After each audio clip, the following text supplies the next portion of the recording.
হরে কৃষ্ণ।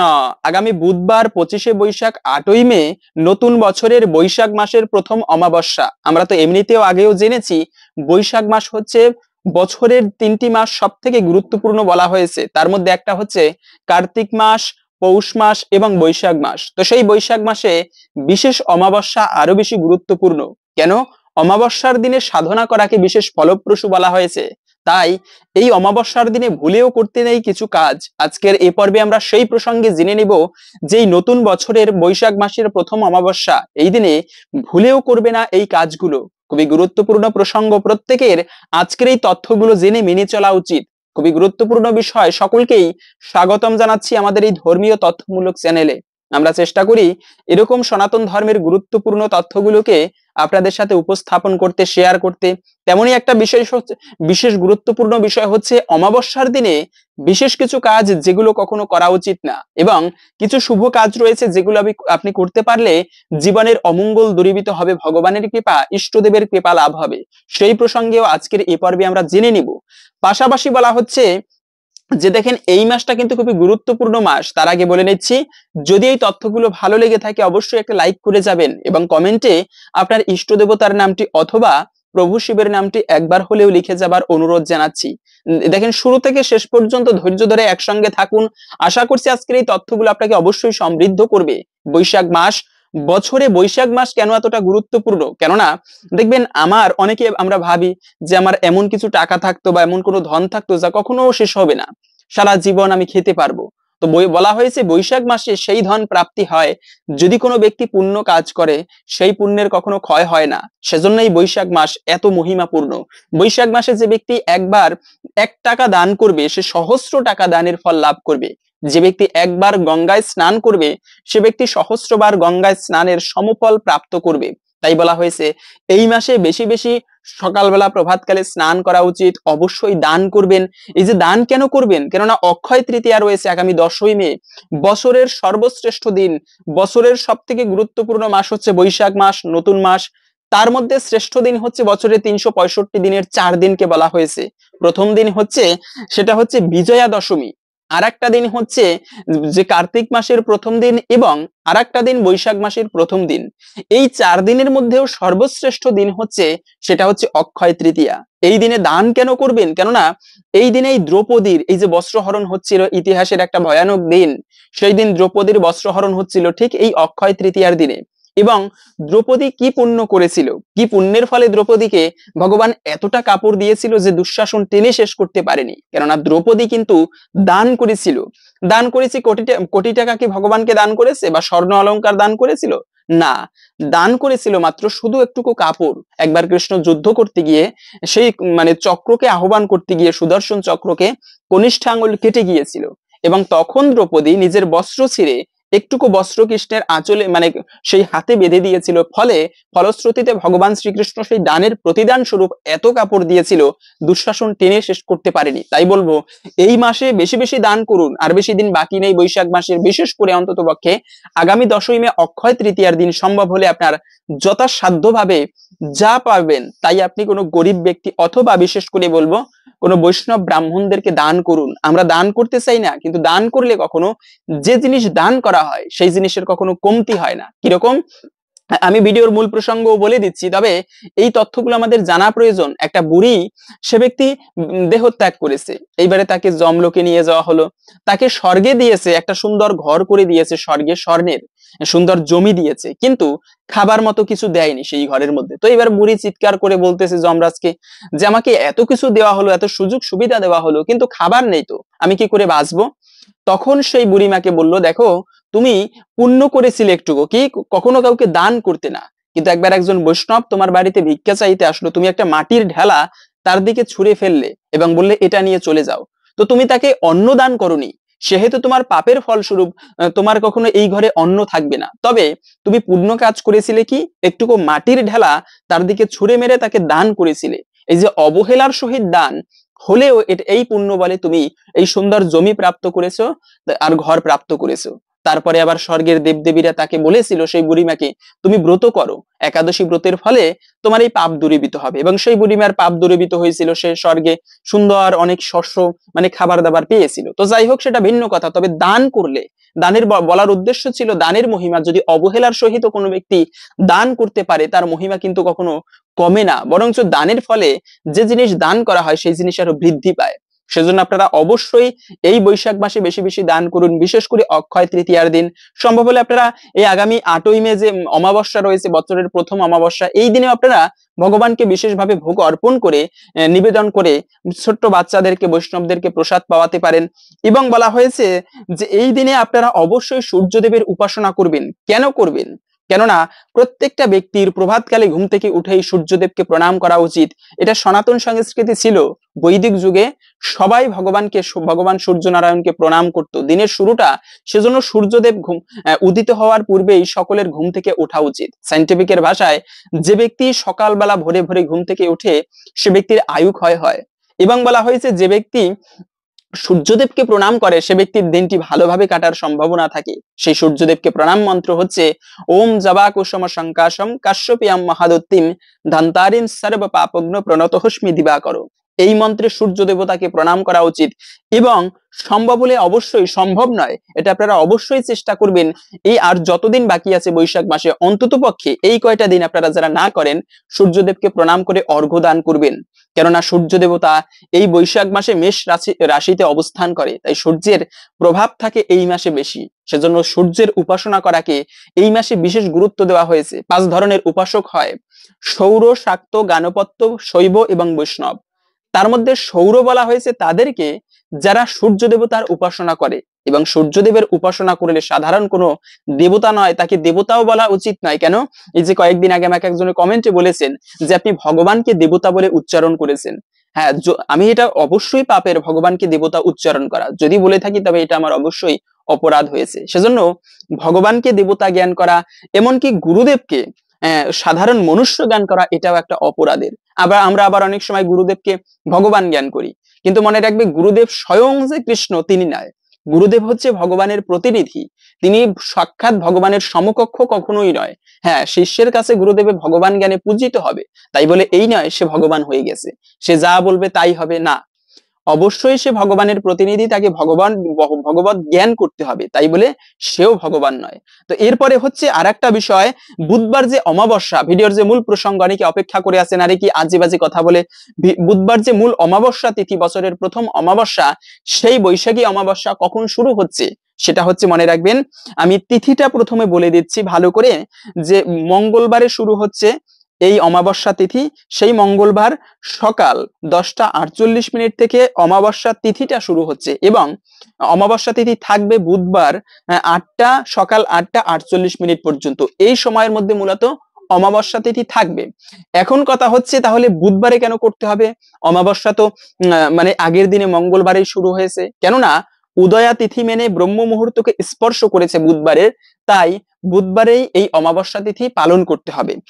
আর একটা বিষয় হচ্ছে, এই দিনে আপনারা কোন কোন কাজ করবেন, তার মধ্যে একটা বিশেষ কাজ হচ্ছে, সম্ভব হলে যারা আপনারা মা কালীর ভক্ত রয়েছেন তারা আদ্যা স্তোত্র জপ করবেন। আদ্যা স্তোত্র কোথায় পাবেন আমি আগেও শেয়ার করেছি এই চ্যানেলে। সব থেকে ভয়ানক এবং মায়ের বিশেষ কৃপা লাভের জন্য বিশেষ একটা স্তোত্র হচ্ছে এই আদ্যা স্তোত্র। শ্রেণু বৎস প্রভাক স্বামী আদ্যা স্তোত্রাম মহাফলম ইয়াহ পঠেত সততম ভক্তা সৈব বিষ্ণু বল্লভা। এরকম করে কিছু মন্ত্র মিলিয়ে সমষ্টি করে একটা স্তোত্র হয়। আর যে ব্যক্তি প্রত্যহ এই আদ্যা স্তোত্র পাঠ করে সে ব্যক্তির সমস্ত ভয় দূরীভূত হয়, এমনকি কোনো রোগের ভয় থাকে না। সে ব্যক্তি মৃত্যুর পরে মুক্তি লাভ করে। চতুর্বর্গ মানে হচ্ছে ধর্ম, অর্থ, কাম, মোক্ষ, যদিও এটা মুখ্য নয়, তবে এই চতুর্বর্গও লাভ করে। মা কালী তাহার প্রতি অধিক প্রসন্ন হয়। শুধু তাই নয়, আরো অবাক হবেন, দৌমাসৌ বন্ধনা মুক্তি বিপ্রবাক্তা শ্রুতাম যদি, মানে হচ্ছে যে বৈষ্ণবের মুখ থেকে শ্রবণ করলে বা কোনো ব্রাহ্মণের মুখ থেকে এই মন্ত্রটা 45 দিন পর্যন্ত শ্রবণ করার মাধ্যমে সে ব্যক্তি, যদি কোনো মায়েরা পুত্র সন্তান না হয়, তবে এই মন্ত্র শ্রবণ করার মাধ্যমে মা কালীর কৃপায় তার পুত্র সন্তান হবে, এমনটাই মন্ত্রেই বলা আছে। তাই প্রত্যেককে বলবো আপনারা আদ্যা স্তোত্রটা পাঠ করতে পারেন, যারা মায়ের প্রতি ভক্তি রয়েছে, মাকে একটা জবা ফুল অর্পণ করে। এখন কোথায় পাবেন সেই স্তোত্রটা? গুগলে গিয়ে সার্চ করবেন আদ্যা স্তোত্র, আদ্যাস্তোত্র লিখে সার্চ করলে প্রথমেই যে ওয়েবসাইটটা আসবে সেই ওয়েবসাইটে গিয়ে আদ্যাস্তোত্রটা আপনারা দেখে মুখস্থ করে নিতে পারেন, অথবা আপনারা দেখে দেখেও পাঠ করতে পারেন। এইভাবে আপনারা যারা আদ্যাস্তোত্র জানেন বা বুঝেন তারা পাঠ করতে পারেন। তবে যারা শিবের উপাসনা করেন তাদেরকে বলবো আপনারা অবশ্যই বিশেষ দিনে, কেন বলতেছে আদ্যাস্তোত্র পাঠ করার কথা, কেননা অমাবস্যার দিনে মা কালীর উপাসনা বিশেষ ফলদায়ক, শিবের উপাসনা বিশেষ ফলদায়ক। আরো বলা হয়েছে বৈশাখ মাসে বেশি বেশি তুলসী বৃক্ষে জল দান করা উচিত, তারপরে হচ্ছে শিবলিঙ্গে জল অর্পণ করা উচিত। তো আপনারা যারা শিবের উপাসনা করেন তাদের প্রত্যেককে বলবো এই দিনে শিবলিঙ্গে জল অর্পণ করবেন এবং শিবের মন্ত্র উচ্চারণ করবেন। বলা হয়েছে অমাবস্যায় সাধনা করা বিশেষ ফলপ্রসূ। হ্যাঁ, মুনি ঋষিগণ দেখেন সব সময় যে সাধনা করতে হয় তেমনটা কিন্তু একদম নয়। দিনের ত্রিসন্ধ্যা কেন বলা হয়েছে, কেননা সকালবেলা সকালও হচ্ছে একটা সন্ধ্যা, ওই সময় সাধনা করলে মন যতটা স্থির থাকে, আপনি ওই সময় সাধনা করলে শুধু সাধনা না, আপনি যে কাজ করবেন যতটা মন স্থির হয় অন্য সময় ততটা স্থির হয় না। তাই বলা হয়েছে প্রভাতকালে যে কোনো শুভ কাজ করা উচিত, বিশেষ করে সাধনার কাজ।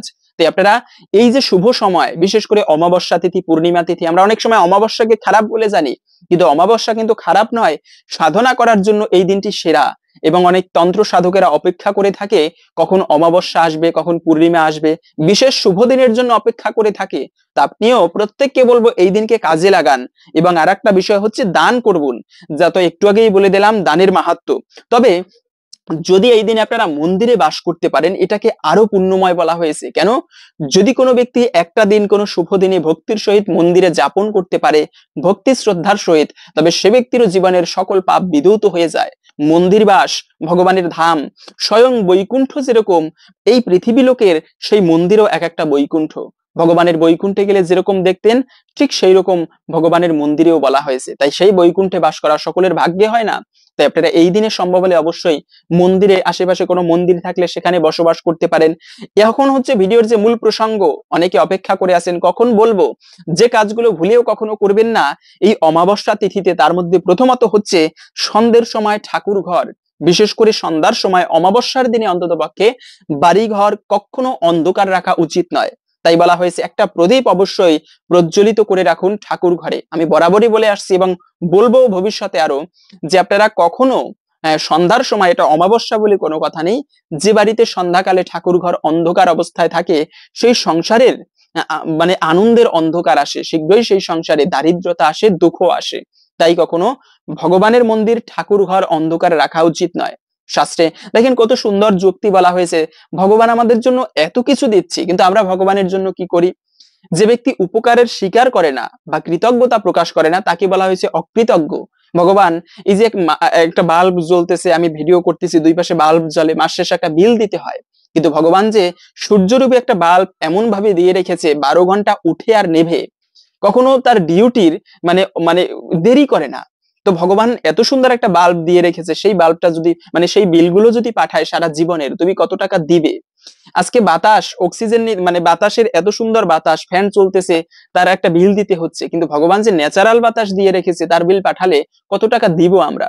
কিন্তু আমরা হচ্ছে অকৃতজ্ঞ। এমন ভগবানকে দিন শেষে একটুকু প্রণাম করব, ভক্তি করব, একটা প্রদীপ অর্পণ করব, ভগবানের কাছে ক্ষমা প্রার্থনা করব, এটুকু করি না। আমরা সন্ধ্যাকালে চায়ের দোকানে না হলে অন্য কোথাও আড্ডা জমাচ্ছি টিভির পর্দার সামনে, না। সন্ধ্যাকালকে অন্তত পক্ষে বিশেষভাবে কাজে লাগান। প্রত্যেক মায়েদেরকে অনুরোধ জানাচ্ছি আপনারা অবশ্যই ঠাকুর ঘরে একটা প্রদীপ অর্পণ করুন। যে বাড়িতে ঠাকুর ঘরে তুলসী তলায় সন্ধ্যাকালে প্রদীপ প্রজ্বলিত করা হয় সেই বাড়িতে দিনে দিনে লক্ষ্মী বৃদ্ধি হয়, আনন্দের বৃদ্ধি হয়, সুখ শান্তি সমৃদ্ধিতে পরিপূর্ণ হয়। এবং বলা হয়েছে ঘর বাড়ি নোংরা রাখবেন না। আর একটা খুবই গুরুত্বপূর্ণ বিষয়, যে বাড়ি নোংরা অবস্থায় থাকে, অলক্ষ্মীর বাস সেখানেই। যেখানে নোংরা আবর্জনা, দুর্গন্ধ, বাজে পরিবেশ, সেখানে অলক্ষ্মী বাস করে। আর লক্ষ্মী বাস করে কোথায়? লক্ষ্মী হচ্ছে বিপরীতে বাস করে, যেখানে খুব সুন্দর দেখতে গোছানো পরিবেশ, ঝগড়া ঝইঝামেলা নেই, সেই স্থানেই লক্ষ্মীর বাস হয়। তাই প্রত্যেককে বলবো আপনারা এই দিনে অবশ্যই নোংরা আবর্জনা রাখবেন না বাড়িতে, বাড়িঘর পরিষ্কার করে রাখার চেষ্টা করবেন। তবে চুল দাড়ি নখ নদীর যেরকম প্রবাহ হয় ঠিক তেমনি বলা হয়েছে শরীরের একটা নদী রয়েছে, সেই নদীর অংশ হচ্ছে কিন্তু চুল, দাড়ি, তারপরে হচ্ছে নখ, সেজন্য বলা হয়েছে পূর্ণিমা অমাবস্যার দিনে, পূর্ণিমার দিনে বিশেষ করে মানুষের জীবনের নদী ঊর্ধ্বমুখী থাকে, শরীরের যে নদী রয়েছে, এবং অমাবস্যার দিনে নিম্নমুখী থাকে। তাই বলা হয়েছে ভুলেও কখনো এই অমাবস্যা তিথিতে আমাদের চুল দাড়ি নখ মানে ক্ষৌরকর্ম করা উচিত নয়। এতে বিশেষ করে গ্রহের প্রভাব লাগে, দ্বিতীয়ত হচ্ছে শারীরিক হানি হতে পারে। তাই কখনো ক্ষৌরকর্ম করা উচিত নয়, এমনটা সনাতন শাস্ত্র মতে বলা হয়েছে এই অমাবস্যা তিথিতে। এবং গর্ভধারণ কিন্তু অশুভ। আর একটা খুবই গুরুত্বপূর্ণ বিষয়, আমরা এই যে সন্তান, জগতে এত কেন বর্ণ সংকট, সন্তান বাবা মায়ের কথা শোনে না, কেননা আমরা মূল যে সংস্কার, দশবিধ সংস্কারের মধ্যে একটা সংস্কার হচ্ছে গর্ভদান সংস্কার, সেই মূল সময়টুকুই ভুল করি। মনে রাখবে, রাত্র 2টার পরে কোনো সন্তানকে আহ্বান করে ভগবানের কাছে প্রার্থনা করতে হয়, তবে সেই গর্ভদান সংস্কার করলে সেখানেই ভগবানের মানে কৃপাপুষ্ট একটা শুদ্ধ মানে মানুষের জন্ম হয়, মানসিক চেতনা সম্পন্ন। তাই বলা হয়েছে কোনো অমাবস্যার দিনে এই গর্ভদান সংস্কার করা উচিত না। শুভ তিথি নক্ষত্র দেখে, বর্তমানে আমরা তো অসুরের মতো, এই যে অসুর এবং দেবতার কেন সৃষ্টি হয়েছিল আমরা অনেকে জানি না, দিতি এবং অদিতির থেকে। হ্যাঁ, একজন স্ত্রী তিনি অসময়ে গিয়ে স্বামীর সঙ্গ করেছিল, ফলে সেই যে অসময়ের মানে সঙ্গের প্রভাবে একটা অশুভ সন্তানের সৃষ্টি হলো, এবং সেখান থেকেই এই পৃথিবীতে অসুরের সৃষ্টি। তাই বলা হয়েছে কখনো অশুভ সময়ে সঙ্গ করা উচিত নয়, মানে সন্তান কখনো আহ্বান করা উচিত নয়। তিথি নক্ষত্র দেখে তারপরে গর্ভদান সংস্কার করা উচিত। এবং একাকী নির্জন স্থানে আর একটা খুবই গুরুত্বপূর্ণ বিষয়, যেহেতু অমাবস্যা তিথি বলা হয়েছে এই সময়ে নেগেটিভ শক্তির আবির্ভাব ঘটে, তাই অন্ততপক্ষে সন্ধ্যার পরে, সূর্যাস্তের পরে যখন অন্ধকার থাকবে চারিদিকে, তখন একাকী কোথাও নির্জন স্থানে, বিশেষ করে শ্মশান ঘাটের আশেপাশে একাকী কখনো যাওয়া উচিত না। বিশেষ করে গর্ভবতী মায়েদের কখনো ঘরের বাইরে এই অমাবস্যার দিনে একাকী বাহির হওয়া উচিত নয়, এটা বিশেষভাবে প্রত্যেককে বলবো। কেননা অশুভ সময়ে, বিশেষ কিছু সময়ে অশুভ শক্তির প্রকোপ ঘটে, এবং আমরা মানি বা না মানি, এতে কিন্তু অনেক সময় আমাদের উপরে প্রভাবও খাটায়। তাই কখনো এই বিষয়টা আমাদের অবশ্যই খেয়াল করে চলা উচিত। এবং সবশেষে হচ্ছে, একটা জিনিস কখনো ভুলেও বাড়িতে ক্রয় করে আনবে না বা কিনে আনবে না। এই অমাবস্যার দিনে সেটাকে খুবই অশুভ বলা হয়েছে, তা হচ্ছে মাছ অথবা মাংস। মাছ মাংস কখনো অমাবস্যা পূর্ণিমায় খাওয়া উচিত নয়, এটা শুভ দিন। এই শুভ দিনে অনেকে খাবার নিয়ে হেলা করে, আরে খাবো কি হয়েছে। মনে রাখবে, জিহ্বার লালসায় ইতি উতি ধায়, সৃষ্ণুদর পরায়ণ কৃষ্ণ নাহি পায়। জিহ্বার লালসাকে যদি দমন করতে না পারি, আমি কিসের মানুষ। তাই রাজসিক খাবারকে বর্জন করে এই একটা দিন শুভ খাবার খাবো আমরা। অবশ্যই শুভ বলতে কি, সাত্বিক খাবার গ্রহণ করব, অতিরিক্ত টক মশলা জাতীয় খাবার, ভাজি, তারপরে মানে উচ্ছিষ্ট খাবার, মাছ মাংস তো আছেই, তারপরে মসুরের ডাল, পেঁয়াজ রসুন, এগুলোকেই অমাবস্যার দিনে আমরা সকলে বর্জন করার চেষ্টা করব। কেননা অমাবস্যার দিনে মাছ মাংস রন্ধন করলে সেই বাড়িতে কিন্তু লক্ষ্মী হানি হয়, মা লক্ষ্মী রুষ্ট হয়। তো আশা করি এই বিষয়গুলো জেনে আপনি সমৃদ্ধ হয়েছেন। ভালো লেগে থাকলে অবশ্যই একটা লাইক করে কমেন্টে ইষ্টদেব দেবতার নামটি একবার হলেও লিখে যাবার অনুরোধ জানাচ্ছি। ভগবানের কৃপায় সকলের জীবনে মঙ্গল হোক এই কামনা করে আজকের ভিডিওটি এখানে সমাপ্ত করছি। হরে কৃষ্ণ।